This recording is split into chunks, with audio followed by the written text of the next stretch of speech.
So hello guys, this is Manjeet and guys, आज के video में हम देखने जा रहे हैं फिजियोलॉजी के टॉपिक बॉडी फ्लूइड्स के बारे में, जिसमें हम देखने वाले हैं कि बॉडी फ्लूइड्स में कौन कौन से पार्ट्स आते हैं और बॉडी में कैसे ये वर्क करता है। ठीक है, तो जैसा कि हम जानते हैं जो बॉडी होता है वो दो चीज़ों से मिलकर बनता है, एक फ्लूइड से एंड सेकेंड जो होता है वो सॉलिड पार्ट से बनता है। ठीक है, अब जो फ्लूइड होता है वो क्या करता है, most part of the body weight form करता है,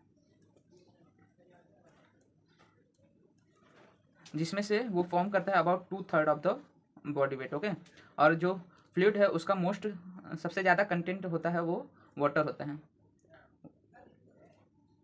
मोस्टली क्या होता है, फ्लूइड में वाटर रहता है। ठीक है, तो इसके बाद देखते हैं कि डिफरेंट डिफरेंट जो पर्सन रहते हैं उनमें वाटर कंटेंट कितना होता है। तो जैसे वाटर जो होता है बॉडी में, वाटर इन बॉडी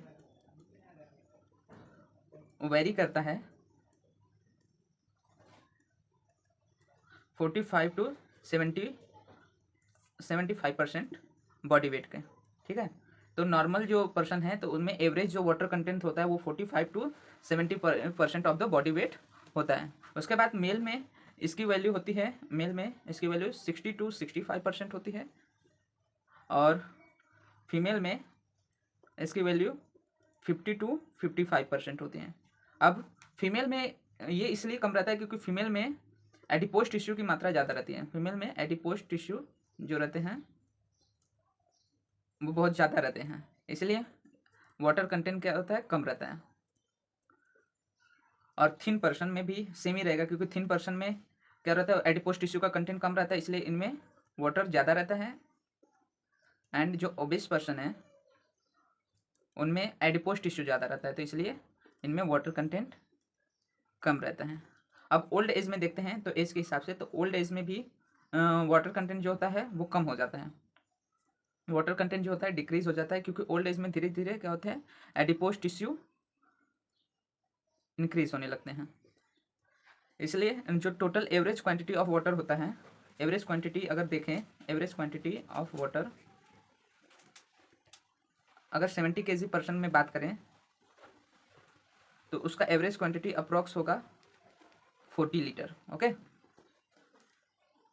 तो यहाँ तक था हमारा इंट्रोडक्टरी पार्ट। इसके बाद हम देखते हैं सिग्निफिकेंस ऑफ बॉडी फ्लूइड्स के बारे में, कि उनका जो बॉडी है उनमें क्या उनका वर्क रहता है। तो सबसे पहले हम देखते हैं सिग्निफिकेंस में होमियोस्टेसिस।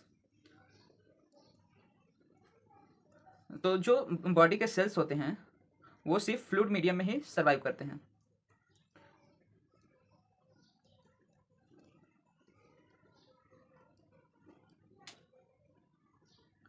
साथ ही साथ जो बॉडी फ्लूइड्स होता है वो सेल के internal environment and external environment को मेंटेन करता है, एक्सटर्नल इन्वायरमेंट को मेंटेन करता है। इस तरह वो क्या करता है, होमियोस्टेसिस बना के रखता है। फिर सेकंड जो सिग्निफिकेंस देखते हैं वो ट्रांसपोर्ट मैकेनिज्म।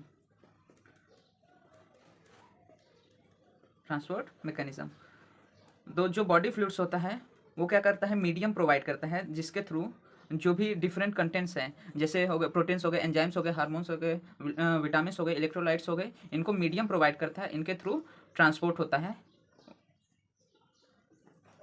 और थर्ड जो इसका सिग्निफिकेंस है वो मेटाबॉलिक रिएक्शंस में,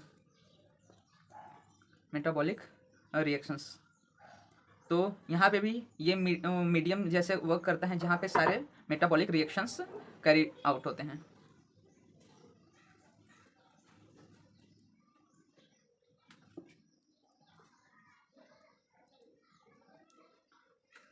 ये क्या करता है, वाटर फॉर्म करता है मीडियम जहाँ पे मेटाबॉलिक रिएक्शन कैरी आउट होते हैं, और इस मेटाबॉलिक रिएक्शन के through growth and functional activities of the cells carried out होते हैं।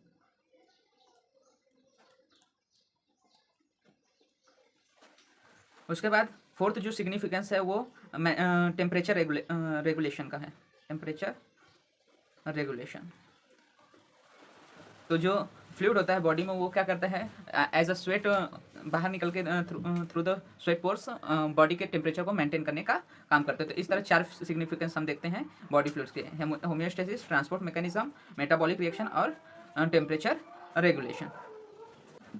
तो अब हम सिग्निफिकेंस के बाद कंपार्टमेंट ऑफ बॉडी फ्लूइड्स के बारे में बात करते हैं। तो कंपार्टमेंट में देखेंगे कि बॉडी फ्लूइड्स जो है उसको किस तरह से डिवाइड किया गया है। तो जैसा कि हम लोग ने देखा था, एवरेज एवरेज जो पर्सन है जिसकी वेट 70 kg है उसमें अबाउट 40 लीटर ऑफ फ्लूइड रहता है या फिर वाटर कंटेंट बोल सकते हैं, ठीक है। तो जो टोटल बॉडी फ्लूइड है उसको दो पार्ट में डिवाइड किया गया है। एक इंट्रासेल्युलर फ्लूइड जिसको हम ICF कहते हैं, and second extra cellular fluid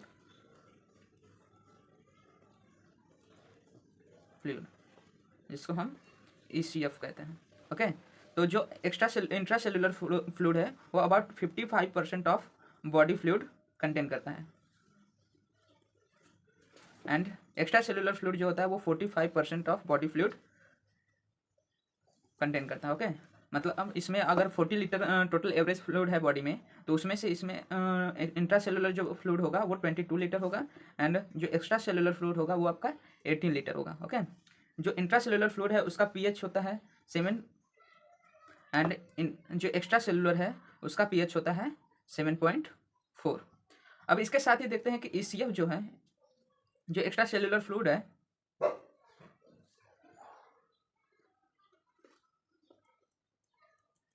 इसको 5 सब यूनिट्स में डिवाइड किया गया है, 5 सब यूनिट्स, ओके, सब यूनिट्स, जिसमें से सबसे पहला है इंटरस्टिशियल फ्लूइड एंड लिम्फ, जो कि फॉर्म करता है 20% ऑफ द ECF। सेकेंड है प्लाज्मा, जो कि 7.5% फॉर्म करता है। उसके बाद थर्ड है जो फ्लूइड बोन्स में रहते हैं, फ्लूइड इन बोन्स की मेडुलरी कैविटीज में जो फ्लूइड रहते हैं वो अबाउट 7.5% ऑफ ECF फॉर्म करते हैं। एंड जो फोर्थ है आपका फ्लूइड जो होता है in dense connective tissue, fluid in dense connective tissue, ये भी आपका 7.5% ऑफ द ECF फॉर्म करता है। एंड फिफ्थ आपका है ट्रांससेल्युलर फ्लूइड, ट्रांससेल्युलर, जो कि दो सेल्स के बीच में रहता है फ्लूइड, ट्रांससेल्युलर, वो आपका फॉर्म करता है 2.5% ऑफ ECF, ओके। तो इस तरह से ये टोटल 8 लीटर में से ये फॉर्म करता है 12 लीटर, और ये फॉर्म करता है आपका 2.75 लीटर, एंड ये तीनों मिला के फॉर्म करते हैं 3.25 litre of the ECF, okay. अब कंपार्टमेंट्स ऑफ बॉडी फ्लूइड्स देखने के बाद हम आगे देखेंगे कंपोजिशन ऑफ बॉडी फ्लूइड्स के बारे में, ठीक है। तो कंपोजिशन में हम लोग ने सबसे पहले ही देखा था कि जो बॉडी फ्लूइड्स होता है वो दो चीज़ों से बनता है, एक वाटर एंड सेकेंड सॉलिड से, ठीक है। तो वाटर के बारे में हम लोग ने पहले देख लिया था, हम देखते हैं सॉलिड्स के बारे में। तो सॉलिड जो होता है, सॉलिड पार्ट, उसको दो पार्ट्स में डिवाइड किया गया है, एक ऑर्गेनिक सॉलिड और second inorganic solid, okay. Organic solid and inorganic solid. तो ऑर्गेनिक सॉलिड में जो जो चीज़ें आती है उसके बारे में देखते हैं। तो ऑर्गेनिक सॉलिड्स में सबसे पहले आता है glucose, amino acid, proteins, fatty acids, lipids हो गए, हार्मोन्स एंड एंजाइम्स, ये सभी आपके ऑर्गेनिक सॉलिड्स में आते हैं। और इनऑर्गेनिक सॉलिड्स में आपका sodium, potassium, calcium, magnesium, chloride, bicarbonate, sulphate and phosphate आ जाते हैं। तो बॉडी फ्लूइड्स में दो चीज़ें सबसे पहले हम लोग ने देखी, एक वाटर और सॉलिड्स। तो वाटर जो होता है उसके अलग अलग कंटेंट्स देख लिए थे कि फीमेल में थोड़ा कम होता है एडिपोज टिश्यू की वजह से, मेल में ज़्यादा होता है 60 to 65%, फीमेल में 50 to 55% होता है। उसके बाद सॉलिड जो है, सॉलिड को दो पार्ट में डिवाइड किया गया है, एक ऑर्गेनिक सॉलिड और इनऑर्गेनिक सॉलिड।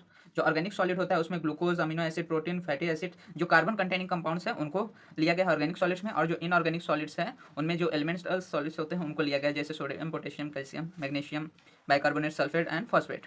इसके बाद हम देखते हैं तो जो ECF होता है, जिसके बारे में हम लोग ने पिछले वीडियो में पिछले स्लाइड में देखा था कि ECF मतलब जो एक्स्ट्रा सेल्युलर फ्लूइड्स होते हैं उनमें लार्ज क्वांटिटी ऑफ, वो कंटेन करते हैं लार्ज क्वांटिटी ऑफ Na, मतलब sodium, chloride, bicarbonate, glucose, fatty acids, and oxygen. तो जो एक्स्ट्रा सेलुलर फ्लूइड है उसमें ज़्यादातर हम देखने sodium chloride, bicarbonate, glucose, fatty acids and oxygen, ये सारे कंटेंट देखने को मिलते हैं। एंड सेकंड जो इंट्रा सेलुलर फ्लूइड है उसमें large quantity of potassium, magnesium, phosphate, sulphate and proteins, ये सारी चीज़ें देखने को मिलती हैं। ओके, तो ईसीएफ में ये सारी चीज़ें ज़्यादातर देखने को मिलती है और आईसीएफ इंट्रासेलुलर फ्लूइड में पोटेशियम, मैग्नीशियम, फॉस्फेट, सल्फेट, ये सारी चीज़ें देखने को मिलती हैं। इसके बाद हम अप्लाइड फिजियोलॉजी देखते हैं बॉडी फ्लूइड्स के। तो उसमें सबसे पहले हम देखते हैं डिहाइड्रेशन। डिहाइड्रेशन, तो डिहाइड्रेशन कब होता है? जब एक्सेस लॉस हो जाता है, एक्सेस लॉस ऑफ H2O मतलब वाटर फ्रॉम बॉडी। जब एक्सेस लॉस ऑफ वाटर हो जाता है फ्रॉम द बॉडी तो डिहाइड्रेशन होता है। अब डिहाइड्रेशन जो होते हैं 3 तरह के होते हैं। एक माइल्ड डिहाइड्रेशन, माइल्ड डिहाइड्रेशन जिसमें फ्लूइड लॉस होता है, फ्लूइड लॉस अप टू 5% हुआ रहता है। सेकेंड आता है मॉडरेट डिहाइड्रेशन, मॉडरेट डिहाइड्रेशन, इसमें जो फ्लूइड लॉस होता है वो अप टू 10% हो जाता है। अब ये उतना जो माइल्ड रहता है वो उतना सीरियस नॉट सीरियस नहीं रहता उतना, ये इजीली ट्रीटेबल रहता है। लेकिन जो मॉडरेट होता है वो लिटल सीरियस रहता है और इसको ट्रीट करने के लिए तुरंत हमें हॉस्पिटल में जाना चाहिए। लिटल सीरियस होता है। और लास्ट जो आता है वो आपका सीवियर डिहाइड्रेशन हो जाना है। इसमें जो फ्लूइड लॉस होता है वो अप टू 15% हो जाता है। तो इसमें तुरंत हॉस्पिटलाइजेशन की ज़रूरत है, ये बहुत ज़्यादा सीरियस होता है, वेरी सीरियस हो जाता है कंडीशन। तो इस तरह से फ्लूइड जो डिहाइड्रेशन है उसको 3 पार्ट्स में डिवाइड किया गया है। इसी के साथ साथ अगर सोडियम एंड H2O के रेशियो को देखें तो 3 तरह के डिहाइड्रेशन और बताए गए हैं सोडियम एंड H2O के रेशियो के। सबसे पहला आता है आइसोटोनिक डिहाइड्रेशन। आइसोटोनिक डिहाइड्रेशन, तो इसमें क्या होता है, जो सोडियम एंड H2O दोनों सेम क्वांटिटी में इन दोनों का लॉस हुआ है, सेम क्वांटिटी में लॉस हुआ है। ठीक है, इसमें कुछ सिम्टम्स देखने को मिलते हैं जैसे डायरिया हो गया एंड वोमिटिंग। सेकेंड जो आता है डिहाइड्रेशन वो होता है हाइपरटोनिक डिहाइड्रेशन। इसमें वाटर लॉस ज़्यादा रहता है as compare to sodium loss. Sodium loss कम रहता है एंड वाटर लॉस ज़्यादा हो जाता है। एंड थर्ड देखते हैं हाइपोटोनिक, और इसमें फीवर देखने को मिल सकते हैं, फीवर। और हाइपोटोनिक डिहाइड्रेशन जो रहता है उसमें वाटर लॉस कम होता है एंड सोडियम लॉस ज़्यादा हो जाता है। सोडियम लॉस, वाटर लॉस कम हो जाता है। तो इसमें हमें डायूरेटिक्स यूज़ करना चाहिए या फिर एक्सेस यूज ऑफ डायूरेटिक्स के कारण भी ये हो सकता है। अब इसके बाद जो अप्लाइड फिजियोलॉजी में देखते हैं सेकेंड चीज वह है ओवर हाइड्रेशन या फिर वाटर इंटॉक्सिकेशन। इसमें क्या होता है, जो वाटर कंटेंट होता है बॉडी में वो बहुत ज़्यादा इंक्रीज होता है। Water content in body increases greatly, तो बहुत ज़्यादा इंक्रीज इन वाटर कंटेंट हो जाता है, इसीलिए इसको ओवर हाइड्रेशन या फिर हाइपर हाइड्रेशन भी कहते हैं एंड वाटर पॉइजनिंग भी कहते हैं, वाटर पॉइजनिंग।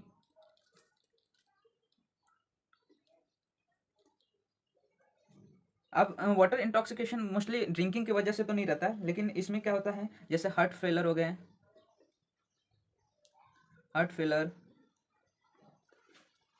रीनल डिसऑर्डर, ये सब कॉजेस है जिसके कारण वाटर इंटॉक्सिकेशन हो सकता है। तो कॉजेस में सबसे पहले हार्ट फेलर हो सकता है, रीनल डिसऑर्डर्स की वजह से हो सकता है। तो रीनल डिसऑर्डर में वाटर जो होता है एक्सक्रीट नहीं हो पाता,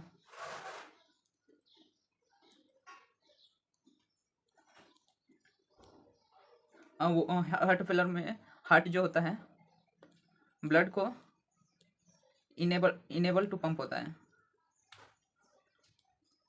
तो जिसके वजह से वो रेनिस तक किडनीज तक पहुंचेगा नहीं, तो वहाँ पे उसका फिल्ट्रेशन नहीं होगा और इसके वजह से बॉडी का ब्लड वॉल्यूम इंक्रीज हो जाएगा। उसके पास हाइपर सिक्रेशन ऑफ डायूरेटिक्स हो जाता है, हाइपर सिक्रेशन ऑफ डायूरेटिक्स, जिसके वजह से डायूरेटिक्स जिसके वजह से रिटेंशन ऑफ वाटर ज़्यादा हो जाता है, रिटेंशन ऑफ H2 हो जाता है, बढ़ जाता है, जिसके वजह से ब्लड वॉल्यूम बढ़ा रहता है। तो ये सारे क्या हो सकते हैं, कॉजेस हो सकते हैं। इसमें साइंस क्या देखते हैं, साइंस एंड सिम्टम्स में, तो इसमें क्या हो सकता है, ड्रॉजी हो सकता है एंड इनअटेंटिवनेस आ जाता है पर्सन में, मतलब चक्कर आने जैसा लगता है। ब्लड प्रेशर बढ़ गया है तो जो भी ब्लड प्रेशर के रिलेटेड डिसऑर्डर या साइंस सिम्टम्स रहते हैं वो सभी इसमें भी देखने को मिलते हैं। उसी के साथ साथ नोजिया हो गया एंड वोमिटिंग हो गया। इसमें ट्रीटमेंट क्या कर सकते हैं, तो ट्रीटमेंट में वाटर इनटेक कम कर सकते हैं, वाटर इनटेक को कम कर सकते हैं, मतलब ड्रिंक नहीं करने का वाटर। तो ये सारी चीज़ें देखने को मिलती है अप्लाइड फिजियोलॉजी में। तो ये रहा हमारा बॉडी फ्लूइड्स का पूरा कंक्लूजन हो गया। इसके जो नोट्स रहेंगे वो आपको मेरे टेलीग्राम चैनल पे अवेल हो जाएंगे, तो आप वहाँ से जाके डाउनलोड कर सकते हैं, ठीक है।